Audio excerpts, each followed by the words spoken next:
We are here at Erico's house. Ayan, Erico's house. So, ito yung kanilang lobby. Parang ito yung receiving nila. And marami dito mga taong umuupo kasi nandito actually yung kanilang internet connection. No? So, dito lang hanggang dito lang ang kanilang mga connection. So, kami ay nandun sa pinakalangit, pinakataas, doon sa pinakataas kanina. And hindi umaabot doon ang internet. So, marami dito mga tao nakaupo. Ayan, kasi dito nga yung connection. Kakapi-kapi muna kami. Actually guys, mahaba dito. Erika's house.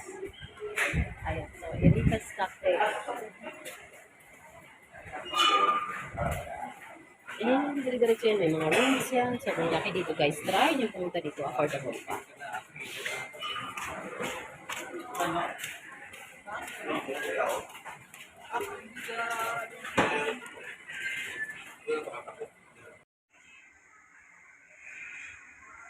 Hello guys, good morning. Happy New Year po sa ating lahat. Ayan, tayo po ay nandito sa Boracay. So ipapakita ko sa inyo kung anong mga kalagayan namin dito. So dito muna tayo sa aming room. So actually guys, kahapon pa kami nandito.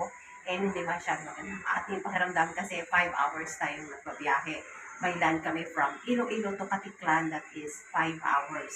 That was 5 hours, no? So medyo maaga kami nagising, 4 o'clock in the morning, then nagbiyahe na kami, 5, preparing pa yung 4 o'clock, then 5 o'clock, go away na kami papunta dito, and then it takes 5 hours, then nag-boat pa kami, and actually dito na kami ngayon sa room. So makita ko sa inyo ang aming room. So, ito yung room 306. Ito yung sa aking sister. So, bale, dalawa ang in-accommodate namin. Magkabilaan kami. So, ngayon ay tulog pa sila. Pakita ko sa inyo yung aming accommodation muna. So, dito tayo sa aming room. So, ito yung aking bunsong anak. Tulog pa siya. And ito na yung aming mga kalat. Ayan. So, dito. Ayan. So, meron siya dito may table and then, ayan yung chair.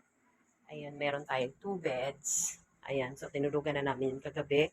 And dito, ayan, meron din silang pa-TV. Ayan, then, meron din silang CR. I think CR, maganda rin naman ang kanilang CR. Actually guys, malinis, no? Malinis. And meron ding mirror, ayan. So yun, no? So naligo na tayo dyan kanina. And eto, napakagandang fireworks. Kagabi pakita ko sa clips dyan mamaya. So eto yung ating mga kapitbahay na mga mga hotels. Ayan. So actually guys, nandito tayo sa Station 2.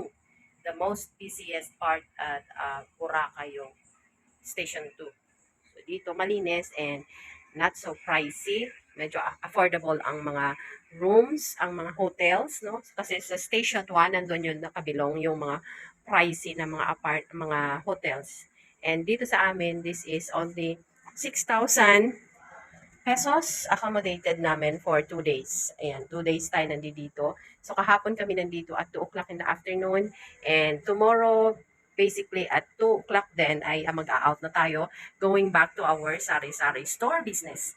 So, dito lalabas na tayo at papakita ko sa inyo ang labas hanggang doon sa beach. So, lock muna natin ang ating room. Nandito pa lang kami sa room 305. Then, ayan, palabas na ito guys. Labas na ito. So, medyo maganda dito ang kanilang mga rooms. Ayan. So, yung aking mga kapitbahay. Ayan. So, actually, maganda dito guys. So, try nyo pumunta dito. Ayan yung kanilang mga rooms. Ayan dito din. Ayan. So, mataas ito. Nagdaanan pa din sa kabila. So, lahat yan, tingnan mo. Lahat yan ay puro mga hotels, accommodations. Ayan. So, nandito tayo. Ayan. Ano tayo dyan sa ilalim? Ayan. So, tayo ay malabas. Meron pa dyan way dyan. Ganda naman sa kanila. So, guys, malakad ito at mahaba. Haba. Mahaba dyan. So, dito kami sa, I think, 1, 2, 3. Andito kami sa 3rd floor. So, yung taas, mahaba. Maraming mga rooms, divisions. Ayan. And dito, meron pang patataas doon. Napunta kayo sa 4th floor. Hindi na kami doon. And meron din sila fire extinguisher. Ay, kompleto. Ayan, watch your steps. Ayan, exit. So, punta tayo sa baba. So yan, binaba ko na yung watch your steps. Hindi na natin binidyo baka mahulog ako. And ayan. Ayan dyan. So dito pa. Hindi dyan ang way. Guys, no, yung kanilang front area. And turning around, ayan. Tingnan nyo kung gaano kalapit kami sa, ayan. Tingnan nyo kung gaano kami kalapit sa beach. Taran! Ayan, so, dito lang, no, umikot lang tayo. From here, ito yung kanilang, ito yung papunta sa taas, yung ating accommodation na room. Ayan yung doon. Meron pa yung part 2. Pakita ko sa inyo ang kabuuhan. And then, dito nga ang kanilang, ayan, lobby. And dito naman is, umikot lang tayo. Going straight na kagad tayo sa beach. Ayan. So, sobrang lapit lang guys, alam nyo. And this is Station 2 and the most busiest part at Boracay Island. And dito, hindi ka masyadong maglakad ng sobrang layo. Malapit lang, makikita mo na kaagad ang view ng Boracay Beach. Ayan. So, punta kayo dito guys, no? Hindi yung puro lang tayo pagtitindahan. Minsan, once in a year lang ito mangyari. So, ayan, nakita ko sa inyo ang beach. Actually, meron ng isang vlogger na pumunta dito. Si Yvonne Bautista. Ayan, so sabi ko, pumunta siya dito. Why not? Hindi namin itry na pumunta dito kasi marami naman kami napunta na ibang lugar. So dito, ito yung pinakasikat, Boracay Beach. So, eto na guys, no? Konting lakad ko lang. Doon. And then, beach na kagad.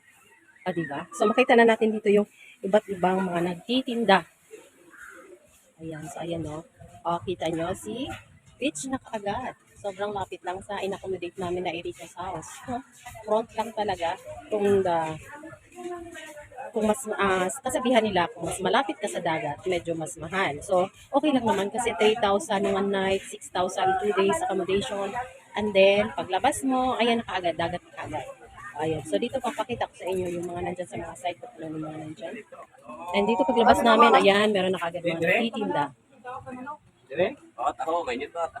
Ayan, may tango po. Ayan, so dito, sa side, makita mo agad may mga milk tea. Ayan, iba't ibang klaseng mga restaurant, mga nagtitinda ng mga kung ano. Andito na kaagad. Paglabas mo pa lang sa Irico's house. And eto na kagad ang bubungad sa atin ang napakagandang beach and white sand dito mga kasariha in fairness. Marami ako napuntahang mga beaches pero ito yung the most beautiful and the most tourist, maraming mga turista na nandito. So, ayun yung mga sand. Oh. Ayun yung sand. Ayun yung sand. So, parang puting-puti, pino-pino. Parang pulbo. So, yung sand dito, guys. Pinong-pino, parang pulbo, no? Parang pulbo as in very clean. Ayan, so yun yung mga nandyan. So, mamaya yan, pakita ko sa inyo isa-isa. So, ayan guys, no, ang time is 8:45. May nagja-jogging, ayan, may nagja-jogging. Maraming mga foreigners, maraming bras at panties. Makikita mo dito. Ayan, ayun po ay nakaposing doon, nakabra lang at nakapanty. So, ayan, no. So, approaching tayo sa dagat. So, napakaganda at napakalawak po dito. Try nyo pumunta mga kasari. Ayun. So, dito namin spend yung aming New Year's kagabi. And meron pa fireworks sila dyan sa gitna. Isingit ko dito sa video ang fireworks kagabi. So, eto guys. Meron sila ditong CMA Boracay. Ayan. Meron silang Kelana. Ay, yung mga kainan. So, baka makapira tayo. So, ayan. Okay lang tayo sa music. Ayan, meron silang spa massage. Ayan. So, dito makita mo yung mga pagkain nila dito. Meron silang pa-breakfast. Ayan, yung mga pricing nila. Ayan.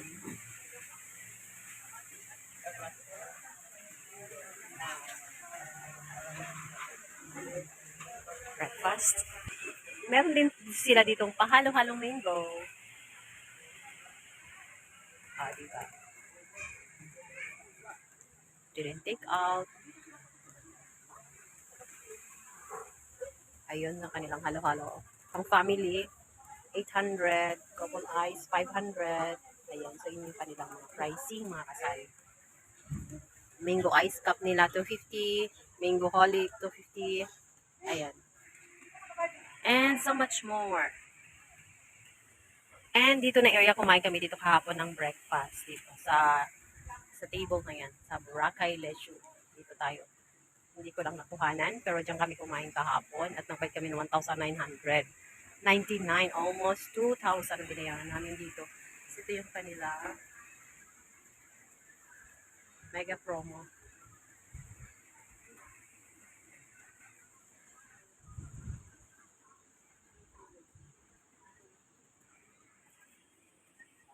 Dito guys ay nasa gilid lang ito ng